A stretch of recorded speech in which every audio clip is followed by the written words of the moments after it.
You always found it. Okay, got it. The meeting is, let's get through that and Yeah. then there. Okay. This is the agenda. I'm going to briefly show you the issues that the fashion business. Notice that I don't talk about trends or styles. I talk about the industry that you're coming into and where inspiration comes from today, how to build your own brand, the technology necessary, and the big gorilla in the room for all of you as students is sustainability in the environment and what you're going to do in the industry. So starting with the industry as a whole, this data is from 2018. We have not received any data since the pandemic, and it has changed drastically because online business, which is another 30% of the industry, is considered part of retailing. And I'm trying to change the way data analytics is handled so that it's clear what is fashion, and it expands from wholesale all the way to retail. However, the industry's corporate offices are still focused downtown, but look at the spread into Orange County, into the Inland Empire, and into parts of Northern California. So we are still the center of the universe when it comes to manufacturing decisions, and not necessarily manufacturing here, but the decisions as to where the product is made. So defining current business trends. We know stimulus spending has faded, so that extra piece of a garment that you don't need, but you have a little money in your pocket, that's over. Current retail gains, which you're hearing about, Christmas gains, will decrease. The major retailers are over inventoried because of the year of this past year of shipping problems. And online, digital consumer spending is online business, is leveling off. People are going back to the stores. Consumer spending, but for how long? The major challenges are inflation, as you all know, component shortages. Where does a manufacturer get the zippers, the thread, the buttons? Logistics, again, shipping is now a problem. Does it come into the Port of LA or Port of New York? And there's a clear disconnect between the consumer and the retail executives. The retail executives are running their retail stores, not online, retail stores, the way they used to. The consumer is different. We also have 21 million employees working from home. They don't need the clothes they used to need to go to work. They're at home. However, when they leave home, they want experiences. And that's the only reason for dressing up. So it's not that the home workers are buying less. They are just buying differently. So the industry has controversy, and there are consequences to the controversy. You have all heard, I am sure, and hopefully you have read the paper, the forced labor treatment of the Uyghurs in parts of China. These are the Muslim groups in China, and it produces 20% of the world's cotton. But in addition to that, it produces 70% of palm oil, which is used for cosmetics, and it produces 40% of the world's tomatoes. All of these issues are creating the U.S. Customs and Border Protection legality, as well as Europe and Canada, by the way. We're not alone in this. They're enforcing the action against bringing merchandise in from the Uyghur territory. Now, what does that mean?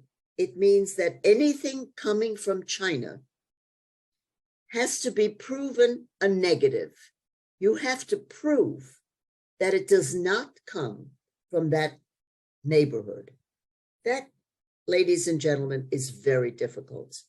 You have to prove that your made in China product is not made there. in that area. You have to prove that your polycotton or your cotton print or your jeans, that the cotton itself was not grown there. Very difficult. You must show a chain of custody, or the consequences are delay and seizure. It is giving the entire industry a headache. And what happens because of it, the whole issue is, let's make merchandise anywhere but China. So we have here the future logistics variables. Just to be very, very clear, logistics are getting anything from here to there. You can design it, but how do you get it to the customer? How do you get the fabric to yourself? Those are logistics. And right now, we have potential rail, trucking, and dock strikes. And it looks as if there will be rail, truck, and dock strikes. We're just hoping not before Christmas, but those issues are not being settled. The rail strike is because the railroad workers are not getting sick pay, sick leave. They don't even get paid leave. Trucking is because of the time spent and an increased salary. And the dock strike is very interesting, is because they do not want new technology.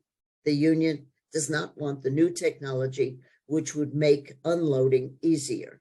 So those are three different issues, and all three are happening at the same time. The election results are interesting because of our 50-50 election results nationwide, nothing will happen. So if you don't like what's going on now, nothing's going to change. Either way, had the Republicans won, it would have changed in one way. Had the Democrats won, it would have been changed another. But since there's a stalemate, nothing has changed. The business that we're doing now, that is the way we're going to be doing it. And again, sourcing anything but China. I have been to Peru and Colombia, and to seek out and talk to other manufacturing areas. And all of our manufacturers who have been making merchandise in China, and by the way, that's 35% of everything that is apparel in the United States comes from China, seeking other alternatives. That is not easy. The cost of money. If you are a manufacturer, if you are even a little brand, if you're doing merchandise on your own, if you have a website and you take an order and there's a 90-day delivery cycle, you don't get paid for another 90 days. So you've already invested money and time designing it, creating it, shipping it, and you won't get paid for 90 to 120 days. You must borrow money. It's called factoring. You can take your order, go to a bank, they will give you money to make the merchandise. But it's costly. It's 3 times more expensive now than it was a year ago. It used to be 2.5%. It's now 7%. The cost of money is a very big variable. And then, of course, staffing shortages. Most of our factories in the United States, in Los Angeles, are aging out. The sewers are older. We have no industrial training. And we have no way to put people onto machinery legally that do not have a work permit. So there are many changes here. But you are all creative. You are all inspired to come into a consumer products industry, and inspiration comes from everywhere. There's no more Vogue or Harper's or 17 or even Vanity Fair does not have fashion inspiration. Where does it come from?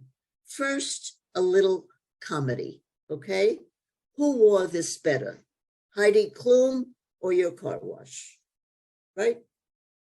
Or the latest in, I forget what runway this was on, and a feather duster, or the Pope, and Chloe Devanier. And I hate to keep picking on the Kardashians, but sometimes you just can't stop.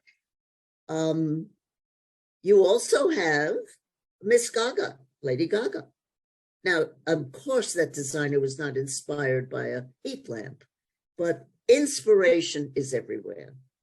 We have moved into this new era where inspiration and creativity comes from everywhere, not just fashion, but television, music, wherever. And music is a very, very large delivery platform for fashion. If you want to see a combination of checkerboard and chartreuse, you can see it on a matron. You can see it on large sizes.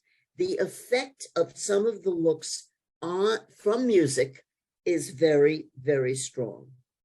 You also have movies. We call them the moments, the power of media moments. The one on the right is the original Baywatch series bathing suit. That's what Pam looked like 30 years ago, okay? The swimsuit is still selling every time they bring it out.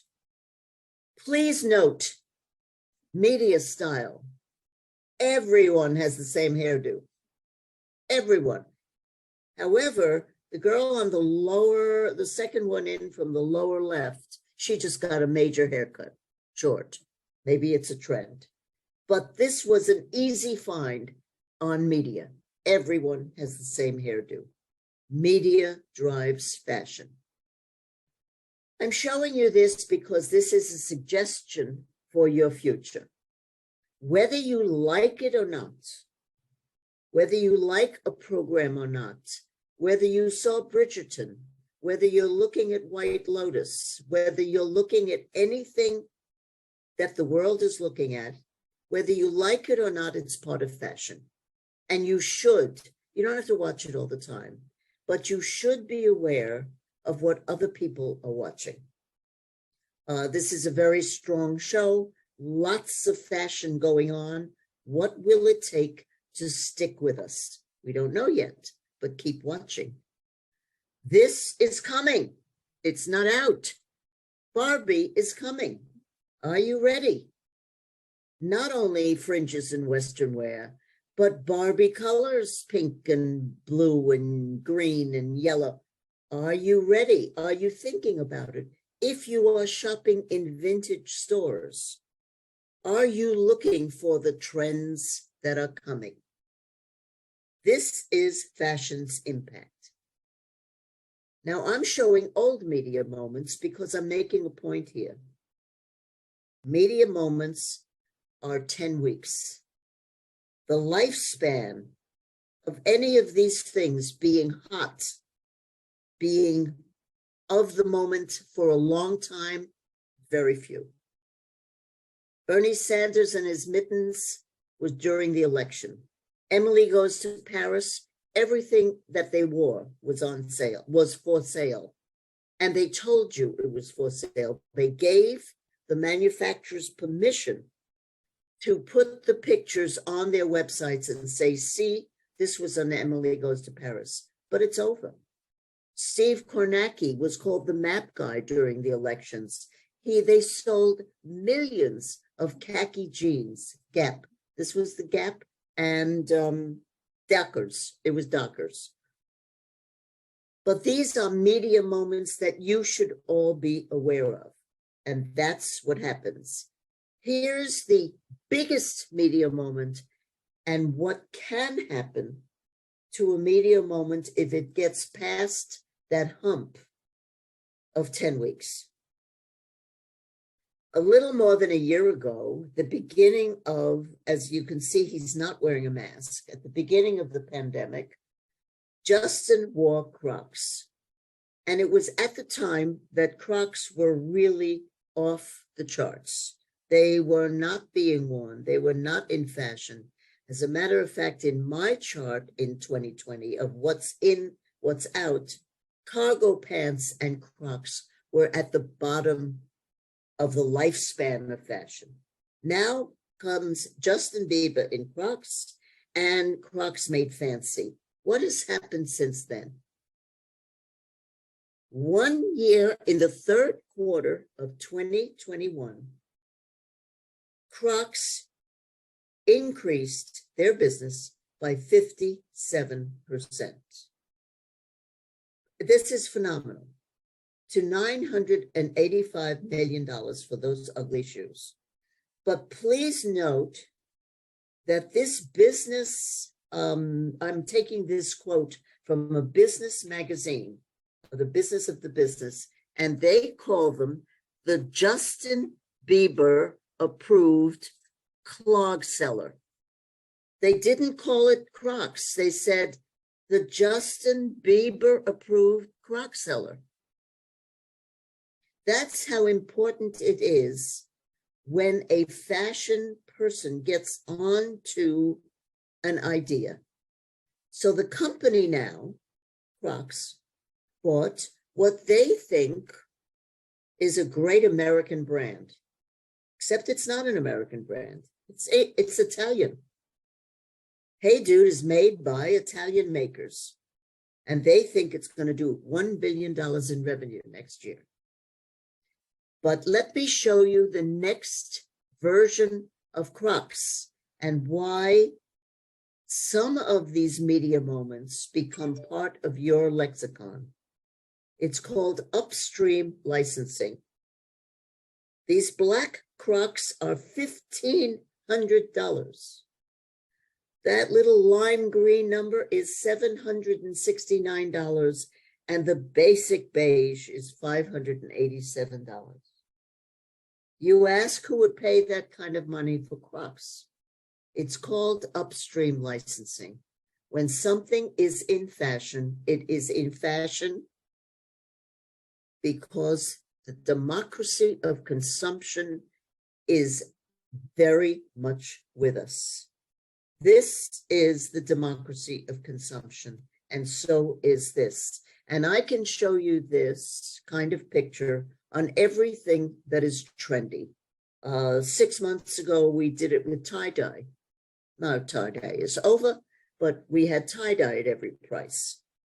This light color slick jean is everywhere from $12 to vintage. So you have a vintage jean at $350, and you have Balenciaga at $650. The democracy of consumption is with us. And the reason I say this is if you are a designer or a would-be merchant, it's not what you design that's important. It's who is your customer that's important. Define your customer before you price your merchandise. But there's always a reaction. Every action has a reaction. And this is in our very famous, very expensive Beverly Hills restaurant this month. First time I've seen it, guys, but you're going to be seeing it for many more places of experience. We do not allow beachwear, gym attire, sweatpants, hoodies, jerseys, ball caps, baggy clothing, sleeveless shirts. No excessively revealing clothing will be allowed, okay? What they're saying is that they have no right to evict you from a public space, but they have the right to not serve you. This is the reaction to the athleisure. This is the reaction to the way we have been going out during the pandemic. And at certain levels, people are saying, stop. At certain velvet rope nightclubs in Beverly Hills, they are saying, stop. So experiences are driving the fashion cycle. Which brings us to how are people finding these experiences? please note that even the Neiman Marcus offering was a vintage jean. Transformed ownership, that is the overriding financial word for reuse, recycle, vintage, secondhand, repurpose, upcycle, customizing, whatever you call it. We used to call it junk, but now it's very, very much not junk. What are we talking about here? Two different phases of vintage. One is repurposed, where you take something and you become very creative about it. And the other is where you take something that has a brand name and you're reselling it because it's on trend now, or you think you can make a profit. Both of these have significant legal consequences and financial consequences. We'll get into both of those. But first, we're going to talk about the reality of secondhand. The legal ownership of copyrights and trademarks. If this were not a silk tie shirt, but if this were a Hawaiian shirt, a Hawaiian print shirt, man's Hawaiian print shirt, and you changed the pocket, or you took the sleeves off, or you took the collar off and made it a no-collar shirt, someone owns that print. If that shirt was made prior to 1984, 1984 becomes vintage. But if that shirt is made after 1984, like it was last year's or 2 years ago, and you repurposed it, someone will send you a letter saying, that's my print. So you have an issue of who owns the copyright and the trademark for repurposed items. The reality is there is no platform, including the RealReal, ThreadUp, Farfetch, even 4 days, that has shown a profit yet. And RealReal and ThreadUp are both on the big board. They're public companies, but no profit. Not profitable yet. Why? There's a problem of scale. When you're talking about recycle, repurpose, you're talking about one at a time. You can't sell 1,000 pieces or 100 pieces at a time. You also cannot authenticate that which you are reselling. It may say Chanel as a jacket. It may not be a Chanel. You can go into China and Japan and into Vietnam, and there are stores in the fashion area that sell labels. Rounders and rounders of labels, a big round thing of labels that you can put on anything. And we have many, many issues where somebody buys something resold as a Gucci bag, as a Dior bag, and they're not. And then there's the efficiency. You have to ship it. It may come back, and then you ship it again, more plastic bags. So 48 to 50% of resale is downcycled into insulation and stuffing for furniture. It's not all great. My point, and that's my quote, good for the environment? Not so much. Resale is often just a pit stop on the way to landfill. So when you talk about the whole issue of apparel on landfill, this doesn't help the issue, it just delays it. So why do you need history?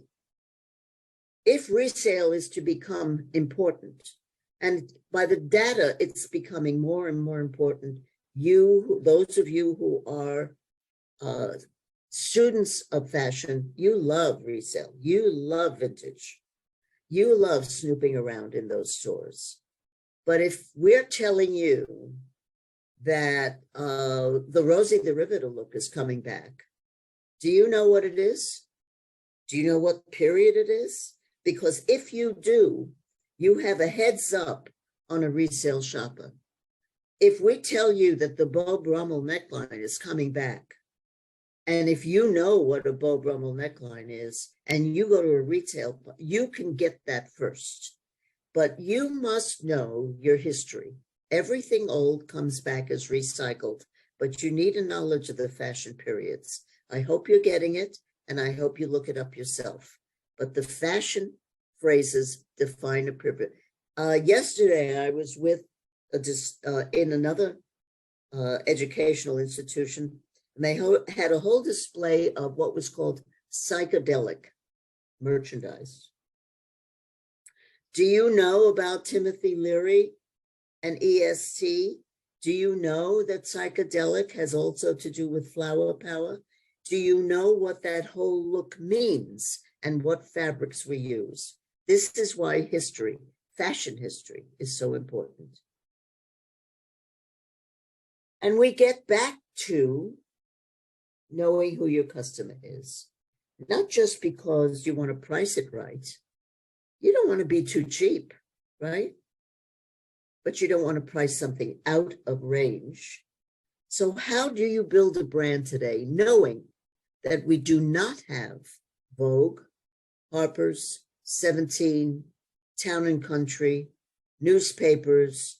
I mean, how do you build a brand today if advertising in and of itself doesn't build a brand? It might reinforce it if you want to pay by the way, a page in Vanity Fair, one page, one time, full color, $200,000. That's the story. That's the price of print ads today. So here's a way, and here's the only way for you to build a brand. To understand what all these things are for business, not because you want to show what your dog does, or what you had for dinner, or that you got together with old friends, but to understand how these social media platforms help you grow your brand. Your website has to tell your story, your business story, your fashion story, not the story of your mother and your father and your children and your aunt and your grandparents, okay? It has to tell your fashion story. Blogs, what do you think about the current fashion? Facebook, it's not dead yet, okay? If the statistics are correct, anyone over 45 is still on Facebook, and they're the ones with the money. YouTube, you have to demonstrate your personality. Demonstrate what you're making on a YouTube, not how you're dancing, okay? We're talking the difference between social media and professional social media. Twitter, don't count Musk out. It's going to be with us in one form or another. Instagram, that's just keep putting those pictures up. TikTok, Abercrombie just decided to go only with TikTok. They're no longer using influencers on Instagram, just TikTok influencers. Now we go to the metaverse. It happens to just be another website. Let me explain it, not in detail. Don't have your eyes glaze over. We're going to be very, very cautious about explaining this coming. Years past, in seasons past, when I spoke to you, the most important things that you needed to, when you go out into the world and want to create your vision, whether you're looking for a job or you're building your own brand, is to A, have a business card, B, trademark your name today before you're famous, because you may lose it. If you have a good, an easy name and a name that tells a story, trademark it. It's easy. Online, I think it's $50. Maybe it's $100 now. Just put a little point there. It's not, you're not going to do a search, not a trademark search. Just, you can put a TM there. The metaverse is just a new way of telling your story. get one of your creative artistic friends to make a cartoon of you. That's as simple as I can put it. What do you look like as a little Simpson? What do you look like as a little person on the metaverse? And trademark that. That's going to be in 5 years as important as your business card. Just a prediction. I hope I'm with you in 5 years. So let's see how it comes out. But social media demographics is quite interesting. The people on social media, as you can see, your age group, the next age group, not so much, and the others, not so much at all. But guess who's got the money? From 40 on up, that's who's holding the credit cards and the wallets and the amount of money to be spent on consumer products. So the question becomes, where are they shopping and how are they being serviced? And look at data like this.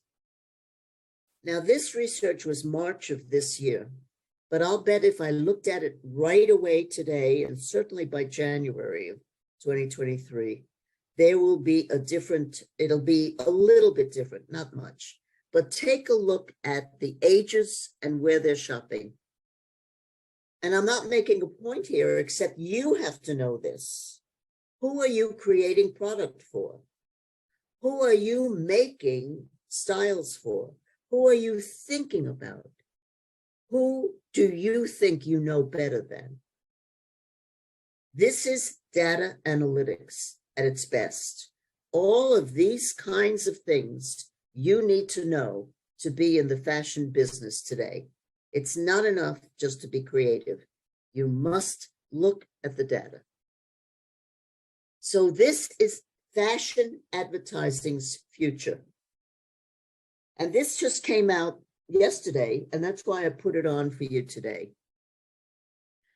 American Express is looking to bring more advertising dollars to the platform. YouTube is going to have shopping. Isn't that terrible that in the middle of all these people dancing around, there are going to be shopping? Reddit hired Pinterest and Google executives for its ad business. So Reddit will have ads. Hulu will add ads to its channels. LinkedIn will give you an overview of ad options. Google offers a $100 ad credit. You know what that means, guys? That you can pay for Yelp. That's what that means. And Group M tells clients that Twitter advertising is a high risk now. How much more can Twitter take? A lot. But Twitter advertising is high risk. But Twitter made most of its money on advertising. So let's think about, how are you going to get your brand known? The influencer issue is really quite interesting, okay? This is also a media moment. I have, I had with me today a great ad, an article that said, that said something about the influencer that is not exactly the most important thing right now. And I wish I could find it, but I can't. What's happening is, since influencers have to tell you that they're being paid even when they get something for nothing. That's called being paid, and they can't do it anymore. So what has happened in that regard is that every one of these influencers, I showed this picture once before, but I'm showing it again, is saying, we got paid, that this isn't a paid ad. And we had 2 years ago, this young man who was 7 at the time, and now he's 11. At the time, his family got $22 million for showcasing how he played with games without saying that they were paid by the gaming companies. They had to pay the FTC, Fair Trade Commission, federal government, $9 million back after 2 years, fooling them into watching advertisements under the guise of entertainment, okay? But look who got caught now. This is October 5th of this year. Better say if you got paid. They had to pay the Securities and Exchange Commission $1.3 million because she failed to disclose that she was paid $250,000 for the post, and the post was about the metaverse, was about Ethereum. Ethereum is a wallet, a wallet holding company for NFTs. I'll go into that later, but notice that we're in this area where influencers are being shown as deceptive endorsers. Now, what does that mean going forward? It means that the younger Generation Zs do not trust influencers. I question whether some of you trust influencers anymore. So what has become a method for getting your merchandise shown? Pop-ups, pop-up stores. If you don't sell it through the normal retail channels, many street sign pop-ups. Coachella, when you go to Coachella in Palm Springs in April, there's a whole row of trailers selling merchandise, pop-up trailers. But pop-ups are in the malls as well. It's a very interesting financial contract. If you see pop-ups, if Century City has one whole section, a whole aisle of pop-ups, and how you get a pop-up in Century City is you commit to 3 months at a very reduced rate to put your merchandise in, can't put anything on the walls. Everything has to be with scrims, meaning standing away from the walls, and independent lights coming in, lamps and things, nothing attached to the walls for 3 months at a very reduced rate. And you can do that for 3 successive 3-month contracts. After that, you have to declare yourself a line, and you have to take a regular rate spot in the mall with a 3 to 5 year lease, or you're out. But you've had 9 months now to prove your worth, viability to consumers. So you either are out or you are a regular tenant. It's a decision that's very hard to make. But pop-ups are with us. This young man came from FITM, by the way, Trinidad Garcia. I don't know if any of you know him. He's fabulous. Very tall, imposing Marine.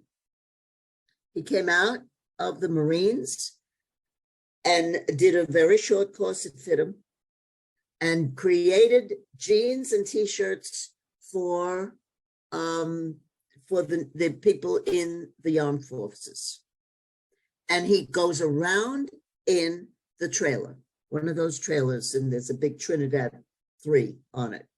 And he goes around in one of those trailers, parks it wherever he chooses to park it.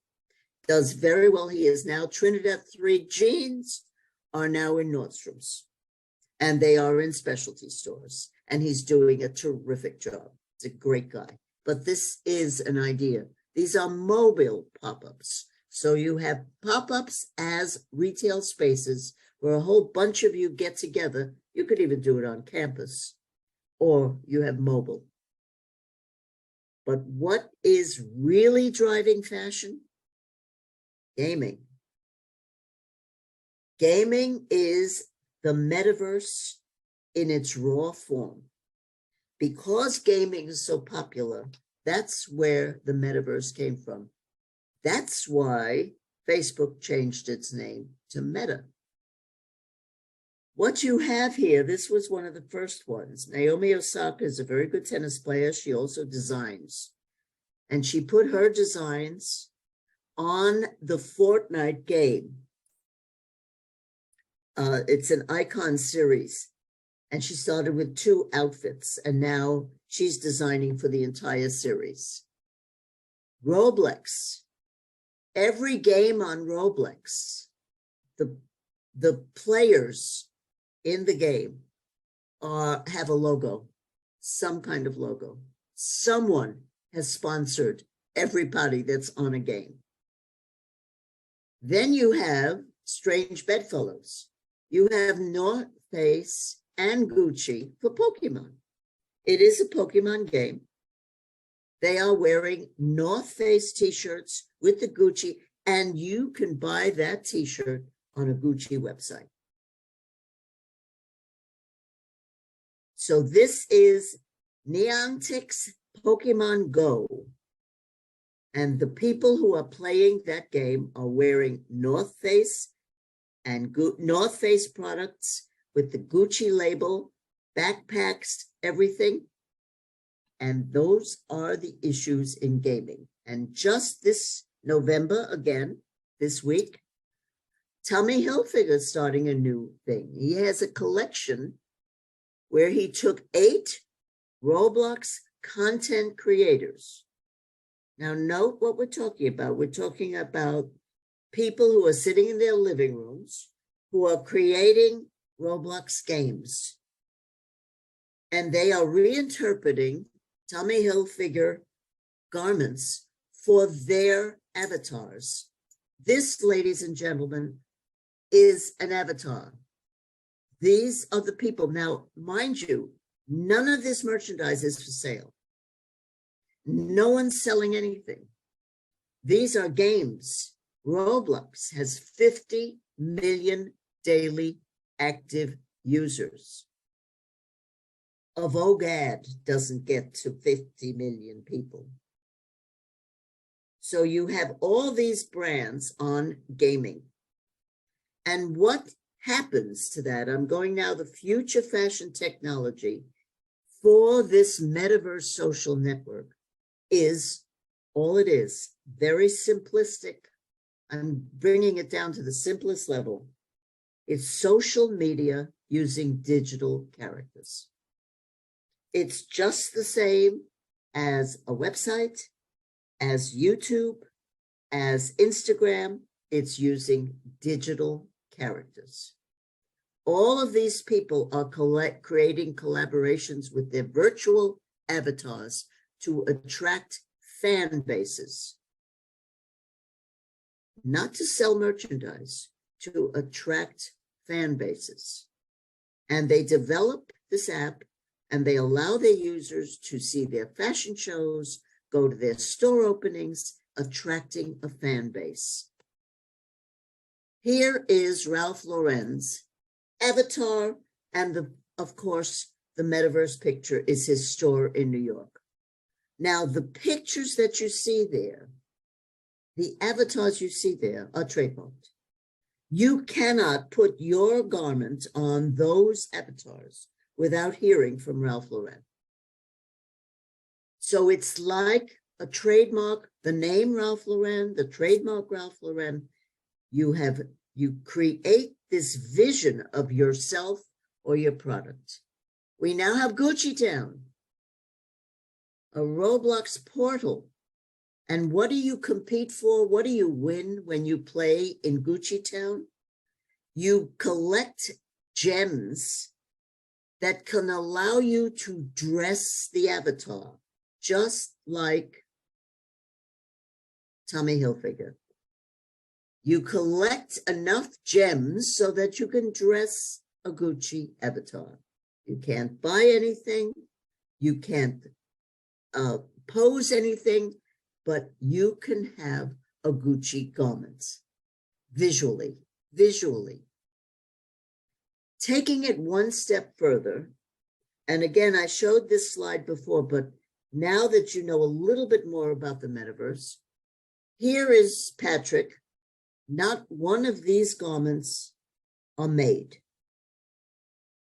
I don't even know whether he has the fabric or not, or can make the pattern. These are metaverse garments only. He calls it Vatican City in the Clouds. You can pre-order them God knows how long it would take, because he would then have to buy the fabric, get it studded. Or you can show him and other people how you would look in it. Here is Carling. The one on the left is an avatar. The one in the middle is a young man who sent him his picture. And the one on the right is how that garment would look on that young man. Again, not one sample has been made. The young man does not know how that garment feels. Maybe it's not even a real garment, but he then can dress himself in a garment. You can dress yourself in these garments, in the one in the middle. Send Patrick a picture of yourself and he'll show you how you look in that white thing. Whether or not you buy it is not the issue. This is metaverse fashion. Then you have the fashion show. And again, I showed this before, but now you understand it a little bit more. Here, you can put anything you design on IMVU. IMView, okay? If you get a lot of hits, a lot of people watching, they say it generates 14 million in credits, 14 million click on this IMView.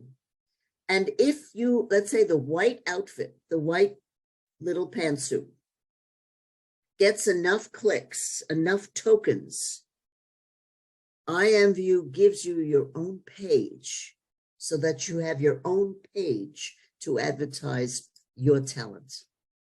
No money has changed hands and no product has been made. That's how this one works. So what is an NFT? What is this when you say click on? How do you click on? It's called a non-fungible token. It's a unit of data. It's sold and traded in a wallet service. Wallet services are all of these. One of the Ethereum is the one that Kardashian promoted. OpenSea just went bankrupt. But these are wallet services paid for by the metaverse holder. Okay, so they hold the NFTs. Now it could be digital files of photos, videos, audio. An NFT is cryptocurrency. Now, if any of you listen to the media at all, for any reason, you know that crypto is going bankrupt, that crypto one at a time, these cryptocurrency companies are going belly up because there's nothing there. There's no there.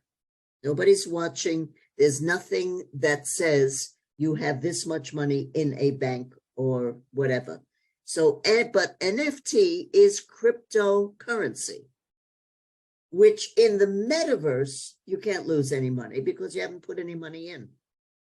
All you've done is clicked.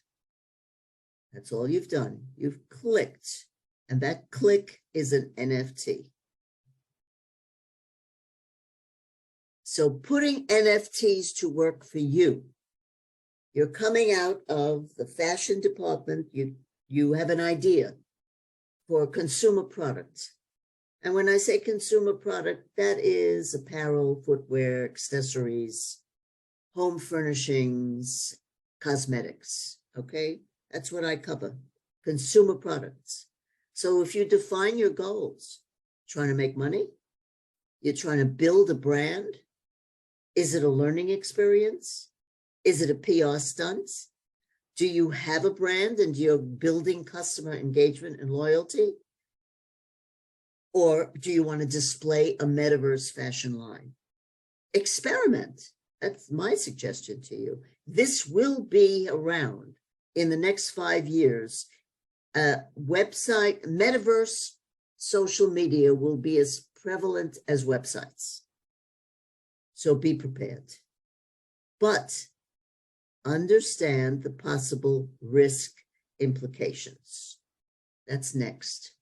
I'm always the person who says, yes, but.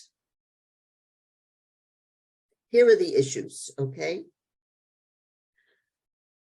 We have, up to this point, you cannot own something that you didn't create that is not in reality a product. So there has been no oversight of what's on Metaverse. No copyright, no trademark, no this is mine. Everything is open season. However, every time something comes into fore in our world, the government is not far behind.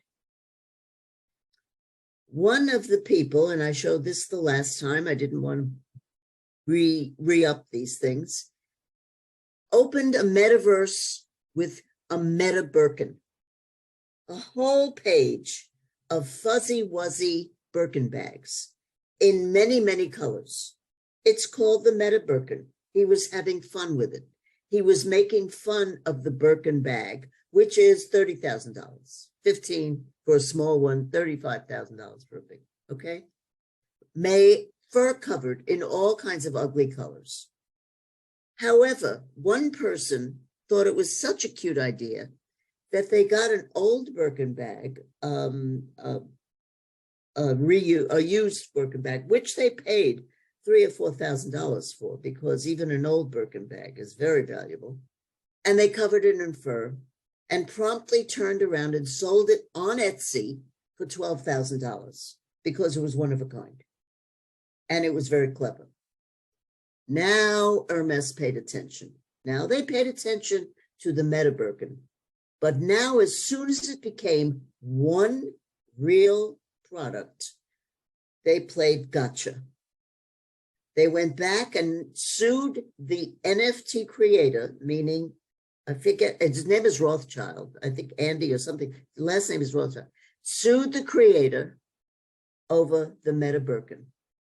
Now, also, Nike is quite, not so quietly, I need to take that word quietly off because I think they got it today.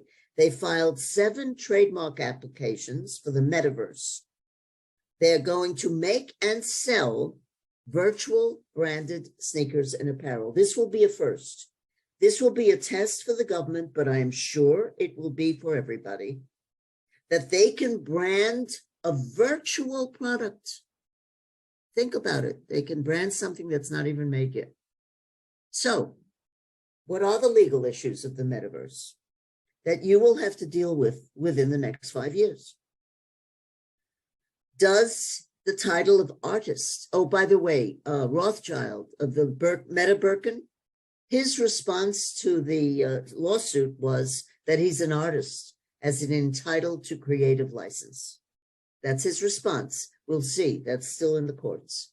So the question is, does the title of artist confer a license to use an equivalent of a trademark? Does it mislead customers?